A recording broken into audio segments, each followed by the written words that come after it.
Buenas tardes, sean todos ustedes bienvenidos a nuestro live llamado Cierre y Reformas Fiscales 2022, organizado por Up Invoices en colaboración con el despacho de contadores ASA Contadores. Agradecerle al contador Francisco Ascanio de ASA Contadores, especialistas en temas contables, así como al ingeniero Carlos Soria, quien nos hablará de cómo Up Invoices puede apoyarlos en estos procesos.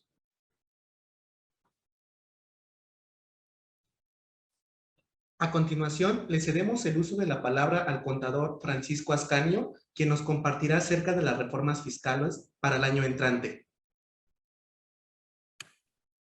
Ok, muchísimas gracias. Muy buenas tardes a todas y a todos. Vamos a tocar este tema tan relevante que tiene que ver con las reformas fiscales 2022, pero que también nos tenemos que anticipar con el cierre fiscal que va de la mano con el cierre fiscal 2021.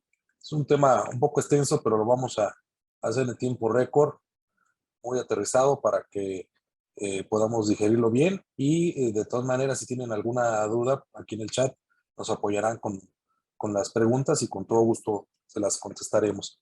Bueno, pues vamos a empezar con el tema de las reformas. Adelante con el material. Y bueno, te los voy platicando. El tema es que el 8 de septiembre fue entregado al Congreso la iniciativa para ser aprobada y después de un proceso con la Cámara de Diputados, después de senadores, se aprobó este 14 de noviembre la ley de egresos y también lo que era la reforma el 12 de noviembre. Entonces, entre estos dos días fue donde se aprobó también la ley que tiene que ver con la ley de ingresos y la ley de egresos. Simplemente la ley de egresos tiene la pura exposición de motivos, 384 hojas, la pura exposición de motivos. Y ahí hablaba sobre todo temas interesantes, cómo estaba la estabilidad económica y macroeconómica del país, la estabilidad financiera y social, y que este gobierno apostaba por, sobre todo en tres aspectos: el aeropuerto Santa Lucía, la refinería de Dos Bocas y el Tren Maya. Y estaba dejando fuera pues aspectos importantes de apoyo social, como los niños con cárcel, guarderías y todo esto que ya sabemos. Eso se politizó y pues bueno, así fue aprobado prácticamente. Eh, Adelante. Que nos compete, vamos a ir tocando algunos artículos. Les pongo el artículo de dónde viene y en este caso vamos a ver el Código Fiscal de la Federación. Y aquí sobre todo, cuál es la reforma que viene, que como sabemos, ahorita te pueden cancelar tu certificado de sello digital, que es lo que está ahí, CSD, es certificado de sello digital, y ese certificado de la empresa, pues te lo cancelaban si estaba ella en algún supuesto de no localizado, no pagar tres declaraciones, aunque no sean consecutivas, pero tres declaraciones en un año no pagadas, algún problema de adeudos y todo este tipo de cosas, puede afectar para que te cancelaran tu certificado digital. Si no tienes el certificado digital, pues automáticamente no puedes facturar, no puedes cobrar, ¿no? Pero ¿cuál es la reforma aquí? Y está subrayado que ahora también esto se extiende a los socios o accionistas que cuenten con el control efectivo de la persona moral de la empresa. Es decir, si alguno de los socios trae un problema fiscal no localizado, no está al corriente por lo pronto en su domicilio fiscal o en alguna situación con el SAT, eso puede afectar un efecto dominó a la empresa. Entonces, hay que ponernos a revisar cómo estamos con los socios de las empresas para que estén al corriente. Me he encontrado con algunos que incluso hay socios que ya fallecieron porque fueron prestanombres de una situación con el COVID, fallecieron. Tienen que hacer los trámites pertinentes para que actualizar esto antes de que termine el año. Los notarios, eso es con el notario. El notario trabaja con el hasta el 10 de diciembre, entonces háganlo antes porque si no, a partir del año que viene, cualquier situación que tenga que ver con los socios en forma negativa con el SAT va a afectar a la empresa y el certificado digital. Adelante. Y bueno, ¿cuáles son las listas negras del SAT? Algunas aparecen publicadas, otras son internas. Y como comentaba, aquí viene lo que les decía: no está localizado, tener créditos y esto que veíamos adelante. También, ¿por qué nos pueden cancelar el registro federal de contribuyentes? Porque uno, por ejemplo, se da de alta y por alguna situación ya no facturó o lo dejó ahí porque tenía un adeudo y lo dejamos en el tiempo, ¿no? Y realmente pues seguimos apareciendo en el SAT. para bajar la base de datos que está ya muy saturada del SAT, porque dijeron, pues te vamos a ahorrar el trabajo contribuyente si en 5 años no tienes actividades, no has emitido CFDI, no tienes obligaciones pendientes o por defunción, entonces automáticamente darán de bajo tu RFC. Pues eso, pues en cierta forma nos ayuda y ya nos actualiza. El tema es, estás en uno de estos supuestos y más bien es porque no has pagado impuestos, pues sí hay que checarlo, acércate con un contador. A veces pensamos que porque debemos impuestos nos van a meter a la cárcel y no queremos ir al SAT. El SAT no hace eso. Hay que ir a investigar cómo está. Siempre cuando tenemos un cliente por primera vez, el contador es como el doctor, le tiene que decir la verdad. Entonces, el doctor pregunta cómo se siente, aquí les decimos, bueno, ¿cómo está su situación fiscal? Si no se acuerdan cómo está, pedimos un reporte de cumplimiento de obligaciones y ahí sale qué es lo que deben y con eso ya podemos nosotros como contadores poderles ayudar a poner en corriente su situación fiscal. Adelante. Bueno, y lo que les decía es esta situación de que los comprobantes también, además de que nos pueden presumir como inexistente una operación, ¿cuál es lo nuevo con la ley que afecta? Es que si alguno de los proveedores o clientes tiene una operación inexistente con otro cliente, otro proveedor, pero el que tuvo la operación con nosotros lo detectaron en este artículo 69 por las situaciones que ya vimos, nos puede afectar a la empresa que tenemos nosotros. Entonces, así como en el caso de los socios, también aquí hay que tener mucho cuidado con los proveedores y clientes que trabajamos. Entonces, una recomendación es que les pidamos su cédula fiscal y su reporte de cumplimiento de obligaciones por lo menos cada 3 meses. Ya es una práctica que hay que hacer habitual, que incluso debería estar en los contratos de prestación de servicios para que quede en una cláusula muy específica sobre esto. Y además, los que entran con el tema del REPSE, que ya ven que está de moda ahorita lo de la subcontratación, eh, pues también que le estén reportando los diferentes informes que tienen que darle el REPSE, que incluso se tiene que poner el REPSE del expediente en los FDIs. Entonces, hay que tener mucho cuidado porque esto no existía como tal. Ahora nos hacen fiscalizadores de nuestros proveedores, de nuestros clientes y de nuestros socios. Trabajo que debería hacer el SAT, ¿no? Adelante. Eh, Esto que también mucho revuelo causó, ahora todos los mayores de 18 años deberán solicitar su RFC. Mayores, porque me han preguntado, oye, ¿tengo 18 años? No, mayores de 18 años. Y la exposición de motivo decía que aunque no trabajen, la idea es impulsar la cultura tributaria entre los jóvenes. Pero pues si no trabaja, pues ¿para qué darlo de alta? No entiendo esa situación, pero además no hay citas en el SAT. Entonces se supone que acaba de salir el 18 de noviembre una remiendo a la resolución en donde dice que será por medio del portal del SAT, van a establecer un mecanismo y por ahí se podrá hacer. Esto, lo interesante de aquí va más allá, y aunque parezca chusco, ¿cuál es la situación? Dice mayor de 18 años. Oye, ¿qué pasa si vive mi abuelita o mi mamá de 90 años, 80 años? Pues como está la reforma, tendrían que ir a registrarlos al SAT. O sea, porque te pone a partir de dónde, no te dice hasta qué límite de edad. Entonces, aunque dice aquí para los jóvenes, como está la reforma, no aclara bien la edad a la que, edad mayor como para decir que ya no te tendrías que registrar. Eso lo tienen que aclarar a más tardar, yo creo, en la resolución miscelánea fiscal, que sale alrededor del 30-31 de diciembre. Hay que estar al pendiente y tendremos otro webinar con Upin Voice para precisamente saber qué pasa. En la resolución miscelánea lo que hacen es como medio arreglar las cosas que quedaron ahí sueltas o que hubo mucha presión de los contribuyentes y recorren en artículos transitorios, decir, esta reforma no va a entrar hasta después, porque a veces hacen eso en el SAT, hay que estar al pendiente. La que sigue, por lo pronto, como está ahorita, hay que darse de alta. Y bueno, los créditos incobrables, aquí ya existía la opción de que por medio de un abogado que metía un recurso, podemos hacer deducible los créditos incobrables, presentando un aviso a más tardar el 15 de febrero de cada año. Ahora lo que viene en la reforma es que te dicen que tiene que haber una resolución favorable tácita en el documento, es decir, terminar todo un juicio y eso nos va a costar más. Antes era con empezar, vamos a decir, la gestión, ahora se tiene que terminar y ser favorable el juicio de que pues no, ya no pudimos cobrar, favorable en el sentido de que se quedó tácito que ya no pudimos cobrarlo y entonces presentar el aviso. Con eso nosotros podemos deducir esa cuenta incobrable que en algún momento la declaramos como ingreso cuando facturamos. Pero bueno, esto va más allá porque, como les digo, pues implica que el abogado pues, nos va a cobrar más. Entonces, una recomendación es que el aviso de este año se presenta el 15 de febrero de 2022. Entonces, tenemos de ahorita hasta antes de esa fecha para pues, revisar con su contador la balanza de comprobación de los estados financieros y ver qué clientes de plano ya son incurrables para de una vez meterlos y ya declararlos en 2021 y en el cierre, hablando del cierre fiscal, y poder tener esa deducción a tiempo y no tener este candado que ponen para 2022. Adelante. Bueno, sale algo interesante en cuanto al usufructo, que bueno, primero que es el usufructo, como dice ahí, es el derecho por el que una persona puede usar los bienes de otra y disfrutar de sus beneficios con la obligación de conservarlos y cuidarlos.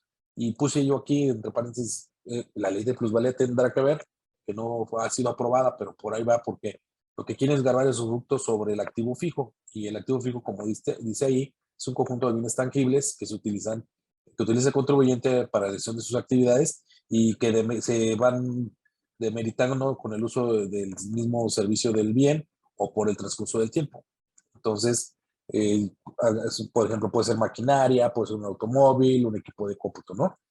Pero en el caso, por ejemplo, no sé, de una parcela o un terreno que estoy dando yo a trabajar a alguien, ese usufructo, esa ganancia, se tiene que declarar, porque a su vez aquí nos están diciendo que puedo deducir la tasa del 5% en ese artículo, que es en esos artículos que menciona aquí, del 34 son donde vienen los porcentajes de tasas de las tasas de depreciación. Entonces dice, te voy a dar el beneficio, pero también vas a tener que acumular. Pero eso lo que hace es abrir la puerta a la famosa ley de plusvalía. Entonces hay que estar muy pendiente de esta situación. Adelante. Eh, También este tema que causó mucha polémica, las donatarias. En el caso de las personas físicas que acostumbramos dar donativos, esto aplica nada más a personas físicas. Ahora lo que son los donativos van a estar incluidos en las deducciones anuales famosas ¿se acuerdan en esta, vamos a decir, bolsa que entraban los gastos médicos, funerarios hospitaleros, intereses hipotecarios, transporte escolar, obligatorio, eh, las colegiaturas con límites que nos marcaba la ley, todo eso eran más o menos como 165,000 pesos. Y aparte yo podía decir donativos. Ahora esos donativos los incluyen en esa bolsa, entonces automáticamente pues, nos baja el porcentaje de las demás deducciones anuales o personales que normalmente metíamos. Pero esto es lo nuevo, ¿no? Recordemos que además de esto ya existía un tope de por sí a los donativos, que es el 7% sobre la utilidad fiscal. Ese 7% sí aplicaba a personas físicas y morales. Además de ese tope que ya existía y sobre la utilidad, ahora ponen para las personas físicas. El tema es que también, si no tengo utilidad, pues también no va a ser deducible, porque el artículo, esta disposición anterior, habla y que está vigente de que tiene que ser sobre la utilidad fiscal el tope del 7%. Entonces, pues aquí nos están poniendo un segundo candado de tope para las personas físicas. Adelante. Y bueno, aquí es un ejemplo de las personas morales. Siempre basarte en el ejercicio inmediato anterior para saber lo del famoso 7%, ¿no? Entonces, ¿qué dice? Ingresos acumulables en persona moral, 1,000,000, deducciones autorizadas, menor utilidad, y el 7%, pues ahí son 14,000 pesos. Hasta ese límite puedo deducir. La que sigue. Y en físicas, como dice aquí, les puse el comparativo. 2021 básicamente es lo mismo, incluyendo las deducciones personales que nada más son para físicas. Pero fíjense, en 2022, como ya me incluye el 7%, si es que tengo utilidad y me fui sobre los 14,000 pesos de donativo, como ya quitan o ponen este candado más bien, mis deducciones personales adicionales que les comentaba, pues ya bajan a 149,000, están incluidos en los 163,000 que decía. Entonces, pues eso pues sí nos afecta y lo que hace es demeritar o desincentivar el que donemos, ¿no? Adelante. Y bueno, vamos a hablar de lo que el régimen de confianza, que también ha sido ahorita mucho el tema. Se divide en dos: régimen de confianza a personas físicas y régimen de confianza a personas morales. El de físicas, realmente pues se pone una tarifa, una tabla con diferentes porcentajes que ahorita vamos a ver, y se basa en el flujo de efectivo. El límite de ingresos son 3,5 millones al año. Estos vamos a decir que es eh, vamos a decir, una ampliación de lo que era el régimen de incorporación fiscal, el RIF. Muchos de ustedes conocen el RIF, el famoso RIF como régimen de incorporación fiscal, que tenía, la verdad, muchos beneficios, y automáticamente este es como una continuación en donde amplían el nivel de ingresos, igual es sobre flujo, pero la realidad es que el RIF tenía más beneficios. ¿Qué pasa? Porque el RIF era un régimen de transición de 10 años, en donde pagabas menos ICR y desde el principio, y luego ibas pagando más. Por eso el 10% cada año, y por eso eran los 10. Ahorita van como 7 años, faltan como 3 más o menos. Entonces hay un transitorio que dice que si hasta septiembre de 2021 me registré en el RIF, de ahí para atrás, los que ya vienen tributando, van a poder seguir con esos beneficios o ventajas de la ley sin meternos al de confianza hasta que se extinga sus 10 años. Pero si te diste de alta después de eso, ya automáticamente te van a pasar a de confianza. Que aunque sí tiene beneficios, no hay, como les decía, como el RIF. Y esto es por la simplificación según de las obligaciones fiscales. ¿Y de qué nace un tema?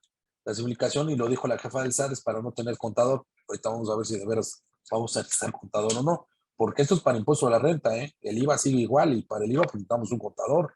¿Quién va a presentar las declaraciones del IVA y quién va a hacer las planeaciones, no? Aparentemente su objetivo es la simplificación de obligaciones fiscales, y esto aplica para únicamente personas físicas con actividad profesional, empresarial y arrendamiento, ¿no? Y algunas personas morales, como vamos a ver adelante. Y entonces esto aparece en la ley en diferentes secciones. Y fíjense, la sección 1, actividad empresarial profesional, sigue existiendo. La sección 2 del RIF es la que se va a derogar. La 3 fue una nueva en el 2021, cuando salió lo de las plataformas digitales. Entonces está nuevecita esa sección 3, que también tiene toda una situación que después veremos en otro webinar de Open Voice, también está interesante. Y este nuevo, el 4, que es el régimen explicado de confianza. Es nada más para que lo ubiquemos. Adelante. Y el límite son 3,5 millones, como les decía, y se le llama reciclo, o lo conocemos los contadores como reciclo, siempre les ponemos un nombre. ¿Cómo te basas si rebasaste o no los 3,5 millones? No es sobre el ejercicio anterior 2020, porque fue un año atípico. Te tienes que basar, como dice aquí el material, en 2019. Tienes que revisar tu declaración anual con tu contador, cómo saliste de ingresos acumulables, y en base a ese ingreso acumulable es en donde podrás determinar si puedes entrar al libro o no. Oye, pero tengo ingresos también por salarios asimilados e intereses. Bueno, esos sumados más lo que tú pretendes meter por el reciclo o el régimen simplificado, no debe de variar 3,5 millones en relación a lo que tuviste ese tipo de ingresos en 2019, porque si los excedes no puedes. Adelante. Y bueno, aquí están las tasas, como les decía. Primero, los ingresos son los efectivamente cobrados, que es una ventaja como la tenía el RIF. Entonces, si facturo, no pago, es hasta que cobre. Y entonces, y sin IVA la cantidad, pesos mensuales, y ahí está la tarifa. Quiere decir que el tope son 3,5 millones, y ese 2%, 2,5 representan 87,500 pesos máximos que pagaremos. Cada saco es a la medida de acuerdo al cliente. Entonces, acérquense con su contador para que les diga, oye, ¿cómo me afectaría entrando, o me beneficiaría entrando al reciclo? Lo que tendrá que hacer el contador es comparar tus ingresos en 2019, aplicarle esta tasa, y seguramente muchos pagaron más de 87,500, y entonces dirían, pues me meto a este régimen. Este régimen es voluntario en personas físicas. Eh, y aquí la diferencia con personas morales, que en físicas no metemos deducciones, ni deducciones personales, ni deducciones normales que tenemos, como la materia prima o los gastos normales. Es sobre el ingreso, la afectación de estas tasas, por eso es que no están altas. Adelante. Aquí vemos un ejemplo. Este material lo vamos a tener aquí con Open Voice para que lo que necesite. Por cuestiones de tiempo, nada más es la explicación de que hace un comparativo del reciclo contra el ICR de una actividad empresarial, tomando en cuenta que en la actividad empresarial, en el ejemplo, tuviera el 80% de gastos, que nada más aplica en la actividad empresarial y profesional, no en reciclo. Pero vean la diferencia, al final, en la última columna hasta abajo, tienes una diferencia de 145,000 pesos de ahorro. Como dijimos, son 87,500 el tope máximo. Entonces, desde aquí, pues habrá que hacer los ejercicios para ver si nos conviene. Adelante. Y aquí igual es otro ejemplo para que vean la diferencia, pero sin tomar deducciones en la actividad empresarial y profesional. Si dijéramos, en la actividad empresarial y profesional no pongo el 80% de gastos o ningún tipo de gasto, fíjense cómo se lleva todavía más la diferencia en alrededor del 3,5 millones, pues prácticamente llegamos al 35% de ICR. Entonces, pues la verdad es que vale la pena. Lo comento porque no todos tienen gastos hasta el 80%, 90%, lo que sea. Algunos tienen muy pocos gastos o no acostumbran pedir facturas. Entonces, pues les beneficiará el estar en el reciclo porque no pagarán tanto ICR. Adelante. Y bueno, los mismos me dicen, oye, anualmente aplica lo mismo. O sea, los 3,5 millones aplican mensual y anual. Quiere decir que si en el mes de enero llegué a los 3,5 millones, pues ya no puedo seguir en este régimen. Y si en febrero no lo rebasé, voy hasta que se acumule, hasta que lo rebase. Pero el cálculo es por mes, no se acumula. Es decir, enero tengo mis 3,5 millones de tope. En febrero otra vez mis 3,5 millones, pero si facturé, o más bien cobré 1 millón de pesos en enero y en febrero otro, no acumulo 2 millones, sino sobre lo que pagué el millón lo pagué y sobre este millón nuevo de febrero lo pago. Entonces eso es también bueno porque no es sobre una progresión de ingreso. Al final tengo hasta el tope que comentábamos. Adelante. Y bueno, aquí también es otro ejemplo anual con diferentes cálculos y cómo podemos aplicarlo ya precisamente quitando los pagos provisionales mensuales que decíamos, pero además retenciones, vamos a hablar de retenciones, contra el impuesto anual del reciclo, que eran, por ejemplo, en el último caso son los 87,500 en el último renglón, y como vemos, si hubo algunas retenciones o pagos provisionales, el ICR que saldría a pagar en un ejemplo sobre estos ingresos anuales que puse. Aquí una nota importante, ¿qué pasa con las retenciones? En lugar de normalmente que nos harían el 10%, ahora es el 1,25 si entras al reciclo. ¿Qué va a pasar? Que tú te tienes que informar a la persona moral que te retenga si eres reciclo o no, para que te retenga no el 10, sino el 1,25. Eso va a hacer que modifiquemos los FDIs y de ahí, con Input Invoice, de seguro, como son expertos, ya estarán trabajando en cómo identificar de base al concepto o al giro, y si es con que diga reciclo, ya automáticamente que te genere una retención del 1,25 y no del 10, porque aquí puede haber una confusión en eso. Retención del IVA sí igual, si es persona física o una persona moral, es el 10,667. Y pues un ejemplo, 20,000 pesos por 1,25 es 250 pesos. Hay que estar al pendiente, esto aplica a partir del año que viene, recuerden. Adelante. Y bueno, caso de salida de reciclo que rebasa los 3,5 millones, que no cumpla mis obligaciones fiscales, es un castigo. Si no las cumplo, por ejemplo, el no pagar impuestos a tiempo, lo de las 3 declaraciones, estar en los supuestos 69A, es decir, no estar localizado, que tenga algún problema con alguien fiscal, pues me sacan. La ventaja es que me sacan ese año, me castigan un año, pero puedo volver a regresar al siguiente si ya cumplí y si no rebasé los 3,5 millones. La ventaja es que el siguiente año puedo entrar, eso es lo bueno. Cosa que no en personas morales. Personas morales, si te sacan, te vas al infierno, ya no puedes salir de ahí, ni al purgatorio, te vas al infierno. O sea, ya en el caso de personas morales. Adelante. Esto es importante. No puedo estar en el reciclo si los socios accionistas, si yo pertenezco como socio accionista a una persona moral que donde tenga participación. Entonces hay que tener mucho cuidado y revisar este tema. Si yo estoy en una en una persona moral, eh, y dice persona moral, puede ser asociación civil o sociedad anónima o asociación o sociedad civil, entonces no podría estar yo como en el reciclo. Tendrá que estar, o sea, salir de esas sociedades antes de que termine el año para poderlo aplicar. Y aquí vienen otros supuestos, pero son más importantes. Adelante. De personas morales, simplemente aquí es como se viene tributando anteriormente, pero el límite son 35 millones de pesos para estar en este régimen. La ventaja es que sobre el flujo de efectivo, que realmente pues, nos conviene, no solo lo facturado, sino el flujo de efectivo. Igual hay que basarse en 2019 y con este nuevo régimen, pues podemos pues tener unas buenas estrategias fiscales. Lo que les decía, una vez que salgas del reciclo no podrás volver a entrar, entonces pues hay que aprovechar. Aquí la ventaja o diferencia contra las físicas es que aquí, como dice en el segundo renglón, sí puedo deducir lo que normalmente hacía, de acuerdo al artículo 27 de la ley de impuesto a la renta, pero siempre y cuando sean efectivamente pagadas.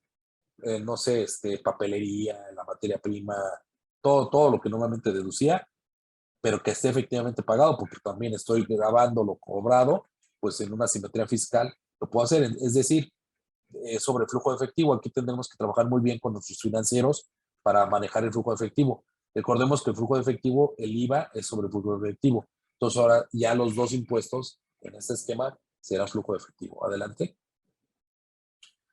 Y bueno, nada más rápida en personas morales, ahí está cómo sería el cálculo, los ingresos acumulables menos deducciones, esto sigue igual prácticamente, nada más lo único que la diferencia es que ya sobre lo cobrado y sobre lo pagado, no hay coeficiente de utilidad como en otros años, en otras empresas, en otros ejercicios, más bien, y sobre máximo hasta 35 millones en el año.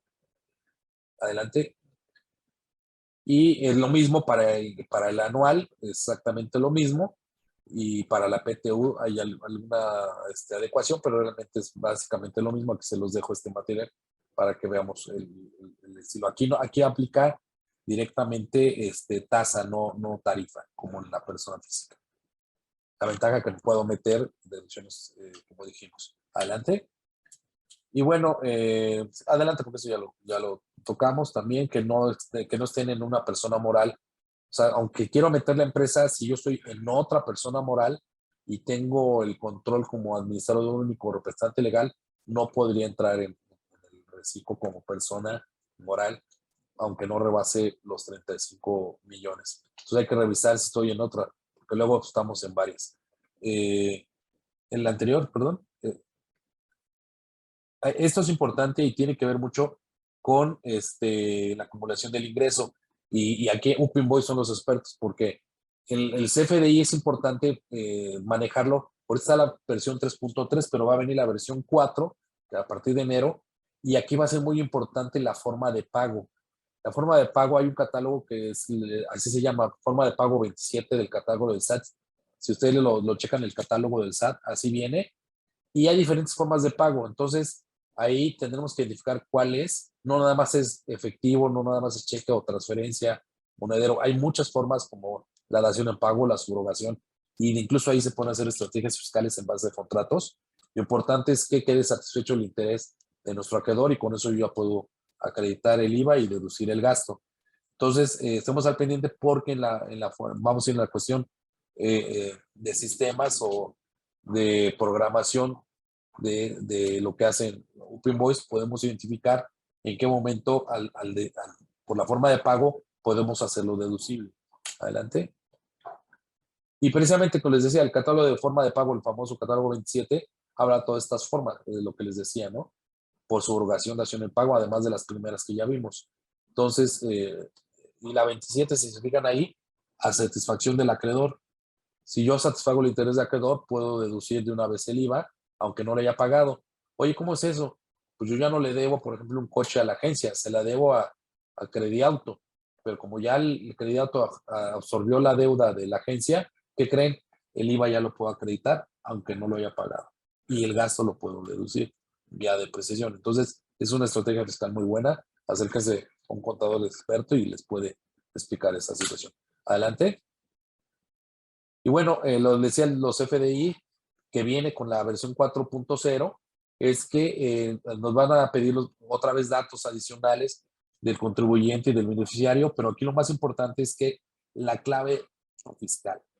¿Por qué la clave del uso fiscal? Porque ahora Hacienda se va a estar fijando si hay discrepancia entre tu giro, como te diste de alta en el SAT, y qué es lo que estás facturando. Por ejemplo, si yo como contador facturo servicios y mi hermana me dice, oye, échame la mano, no tengo factura, pero necesito cobrar, porque se da luego a veces eso, en algunos casos, y vende productos de belleza, oye, pues soy actividad empresarial, pues sí lo puedo hacer, y lo hago, pues ¿qué creen? Pues ahora me van a aumentar las obligaciones por eso. O si yo no estaba por arrendamiento y di un comprobante para cobrar un arrendamiento de alguien que pidió un favor, ahora me van a aumentar las obligaciones por arrendamiento. Entonces, el CFDI se vuelve clave y por eso UPInvoice, en todo su esquema de programación, con lo que nos van a presentar en unos momentos, podemos nosotros identificar en la clave del uso fiscal. Se vuelve preponderantemente importante el saber cómo lo vamos a manejar, porque eso va a detonar, además de que me lo puedo decir o no, porque debe haber una razón de negocio, no puedo facturar papas si me dedico a hacer servicios contables. Entonces, hay que tener mucho cuidado en eso. Adelante. Y otra situación, el complemento de la carta de aporte, que ha causado mucho, entra a la 2.0, o entró más bien ya a la 2.0, y en diciembre es un periodo de pruebas, sin no ser obligatorio en los errores, puede haber errores, porque es un programa piloto, por decirlo así, pero a partir de enero ya entra completamente obligatorio, y tenemos que ver, aquí les pongo la liga, porque hay que ver el instructivo para llenarlo, pero eso nos lo van a ahorrar Pinvoice porque ya lo van a automatizar. Pero simplemente les comento que el puro son 5 instructivos. El primer instructivo son 350 hojas. Nada más como para que vean. ¿Qué es lo que trae diferente? Es que ahora, dentro del complemento, el complemento de la carta de aporte, nos va a tener que traer especificaciones más claras en cuanto a la mercancía y el traslado. Y esto es por un tema vamos a decir, de no transportar cosas que sean robadas, todo este tipo de cosas. Y aplica, eso sí, a carreteras federales únicamente. ¿Qué pasa con los repartidores de pizzas, todo esto es lo que hay? Va a haber hay de hecho ya una especificación para ellos, que no necesariamente se complemento carta de aporte, pero hay que estar muy a pendiente porque en la resolución miscelánea van a aclarar muchas de las dudas o cómo va a quedar definido el complemento, y eso está en 2 reglas, como dice al principio, la regla 2.718 y la 2719, donde cómo tenemos que acreditar el transporte de mercancías para no tener un problema, sea de aduanas o fiscal. Adelante. Y bueno, se necesita contador, se necesita expertos como un Pinvoice, pues claro que sí, porque por ejemplo, lo del REPSE, pues tenemos que identificar si nuestras operaciones caen en el REPSE y son en subcontratación o no, y eso ¿dónde lo dice? El CFDI, por la actividad. ¿Por qué necesitas un contador? Pues necesitas conocer el esquema de confianza bien, la implementación, y esto lo pongo con un ejercicio de lo que decía la jefa del SAT. El IVA sigue igual, hay que hacer los precierres mensuales, anuales, hay que estar viendo a los clientes para hacer los precierres, hay que planear el ICR, el IVA y la PTU, y ahora los aguinaldos ya vienen en diciembre, y hay que estar actualizando en temas fiscales, laborales, legales, patrimoniales. Hay que elaborar estados financieros no nada más para el SAT, para el banco, para clientes proveedores y a quien más se necesite. Lo que decíamos, la implementación del complemento de la carta de aporte, hay muchas dudas todavía en eso. Presentación de aviso de PLD, que son los lavados de presentación de lavado de dinero, prevención de lavado de dinero. Hay que tener mucho cuidado porque esa es una materia medio árida para muchos contadores y hay que ver si no caen al tipo de operaciones que tienen, como algunos préstamos o rentas que pueden caer en esta situación, y hay multas grandes. Hay que repasar los últimos 5 años de la ley, porque son los que te pueden auditar, y cada año como cambia la ley, la resolución miscelánea, dependiendo del año que te revisen, pues hay que estarte metiendo en ese año. Entonces hay que estar preparados. Hay que presentar declaraciones no nada más del SAT, del Infonavit, del IMSS, de reportes de cumplimiento de no adeudo, porque ahora para el REP se necesitan el impuesto sobre nóminas, el padrón de importadores también, si es que lo necesitan. Hay que revisar las actas de asamblea que se tienen que hacer cada año, cuáles se notarían o no. Por ejemplo, los que somos contadores certificados, tenemos que tener un mínimo de 67 horas de capacitación, como decía, el tema anual. Hay una inversión, pues hay en eso, ¿no? Y hay que tener una infraestructura, una experiencia. Lo comento porque muchas veces se contrata al amigo, al hermano, al pasante, Y está bien, pero cuando hay que responder con el SAT, pues debes tener una infraestructura y eso pues también implica un costo. Y sobre todo tiene que ser alguien que los asesore bien. Desafortunadamente luego por no asesorarlos bien los contadores, pues meten en problemas al cliente. Y bueno, pongo aquí cursos de psicología, horarios y quiropráctico, porque la verdad con todas estas reformas, pues uno se vuelve un poquito loco. Entonces hay que estar al pendiente de todo esto. Y servicio, pues casi las 24 horas, porque la miscelánea va a salir de seguro el 30 a las 12 de la noche o el 31 cuando estemos cambiando de año y a chutarte las 350, 300 o 400 hojas para que en los días primeros de enero darle la información al cliente. Entonces, pues eso hacemos los contadores. Y más de lo que se ocurra, ya saben quién. Entonces, importante trabajar en conjunto, abogado, el contador, con el cliente, con el contribuyente, y también esta parte de sistemas que nos van a explicar OpenVoice, porque solo así podemos hacer un buen equipo y estar al pendiente de no caer en alguna discrepancia o multa en relación, sobre todo lo que lo detona el CFDI. Pues hasta aquí mi participación. Si hay alguna duda, aquí están mis datos. Con todo gusto podemos darles pláticas al respecto y ahondar en estos temas. Mis teléfonos, la página y todas maneras con un pues lo podemos checar. Pues vamos a ver este interesante que nos van a presentar. Adelante, Upinvoice. Gracias.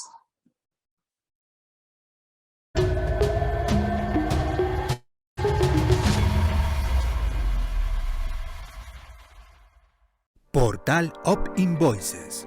Así funciona OpInvoices y sus módulos. Podrás comprender de una manera sencilla el funcionamiento de nuestra solución y cómo te ayuda a mejorar los procesos internos de tu empresa.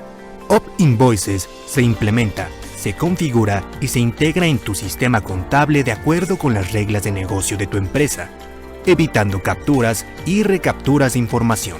El proveedor debe registrarse como usuario en www.opinvoices.com. Debe dar de alta su empresa proveedora.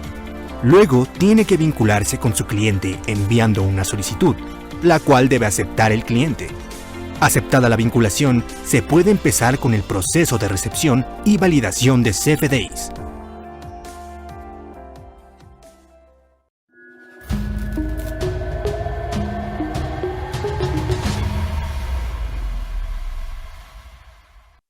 Bueno, les voy a platicar un poquito y de manera también rápida qué hace OpInvoices, ¿no? Y cómo les puede ayudar a ustedes. OpInvoices es un portal, es una plataforma que está enfocada en el proceso de cuentas por pagar en dos puntos muy importantes. Uno, agilizarlo. Con todo esto que nos contaba el contador, de todas las revisiones que hay que hacer en todos los documentos, pues prácticamente está centrado en ese punto, ¿no? Hacerlo más ágil, hacerlo más rápido. Y la otra parte donde está centrada es en asegurar. Y cuando hablamos de asegurar, lo que queremos hacer es que cumpla ese documento que el proveedor les entrega a ustedes con todos los requerimientos tanto de la autoridad como en la parte de ustedes de negocio, ¿no? Entonces, vamos a ver rápidamente un poquito qué es más esta parte. En la parte de productividad, pues prácticamente cuando hablamos de un CFDI es un documento electrónico que contiene toda la información que necesitamos validar.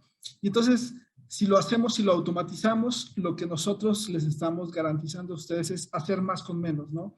Si hoy por hoy ustedes revisan todos sus documentos y digo, pueden tener otro tipo de tecnología, lo que nosotros es garantizarles es reducir en esta parte de revisión y recepción de documentos, tanto para proveedores como colaboradores, pues por lo menos un 90% del tiempo que ustedes están invirtiendo en esta parte, ¿no?